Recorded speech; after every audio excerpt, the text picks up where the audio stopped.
Good morning to all. First of all, I want to introduce myself. I am Jeya, working as an assistant professor in the Department of Computer Science Engineering at P.S.R. Engineering College. Today my topic is about OOPS concepts. OOPS concepts means the objects in the real world entities can be used in the programming is called as OOPS concepts. There are several features. First, class, object, encapsulation, abstraction, inheritance, polymorphism, dynamic binding and message passing. First topic, class. Class is a collection of similar objects.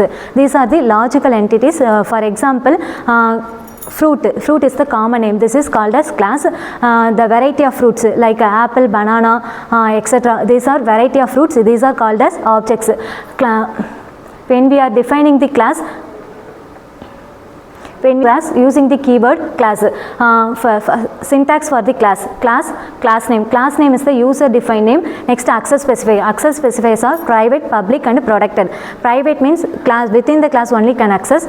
Public means within the class and then outside the class can access. Protected means within the class can access. Next, data members are the variables to be used in the class. Member function, method to be used in the class. Objects are the instance of class. The real world entities are called as objects. These are the physical entities. And the syntax for the object, class name followed by object name at the end, semicolon. Encapsulation means wrapping of the data into a single unit is called as encapsulation. It cannot give the direct access. It can be only accessed in the indirect mode. Next, abstraction means hiding the background data, only provide the essential information is called as abstraction. Polymorphism, the message to be displayed in more than one form is called as polymorphism. For example, a person in the family can act as a father, husband and then brother.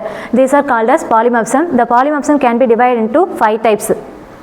Single, multiple, multi-level, hybrid, hierarchical. First, single inheritance. Single inheritance means one base class can derive the another derived class is called as single inheritance. Next, multi-level inheritance. One derived class can derive the another derived class is called as multi-level inheritance. Next, of hybrid inheritance. The combination of more than one inheritance is called as hybrid inheritance. Hierarchical inheritance means one base class can derive the multiple derived class is called as hierarchical inheritance. Multiple inheritance means multiple base class can derive the single derived class is called as multiple inheritance. Next, dynamic binding. The dynamic binding is also called as runtime binding. The correct function to be called at the runtime is called as dynamic binding.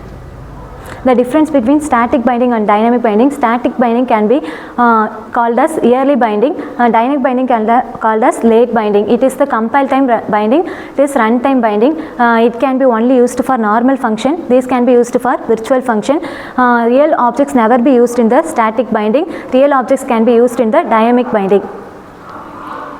Last, message passing. Message passing means the message can be transmitted from one person to another person is called as message passing. Exchange of data between two persons is called as message passing. Thank you. That's all. Thank you.